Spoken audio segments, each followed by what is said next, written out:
یک شب با فکرم اومد که همچون ناشناس امتحانش کنم. بازی خطرناکی بود برای من، اما با ریسکش میارزید. سلام. سلام. نشناختم. نمیشناسی؟ میخواهم شناس شویم.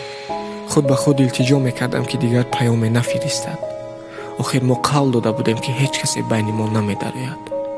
خوب، اما خودتون رو معرفی کنید. نوشت. ساعتها برایم گفت از تنهاییش، از گذشتهش که به قول پاک بود. از آدمها نالید، از عشقهای امروزه نالید. گفت تا حال عشقم را نیافتم و میخواهم شخصی پیدا شود که تواند مرا از تنهایی برآورد. از رقم خودم پیام دادم. جواب نداد، اما برای بیگانه حاضر بود که جانش را بدهد.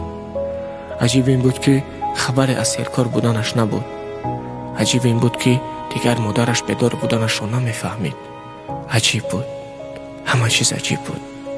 بعد از سالها مرا با یک بیگانه عوض کرد که آن بیگانه خودم بودم.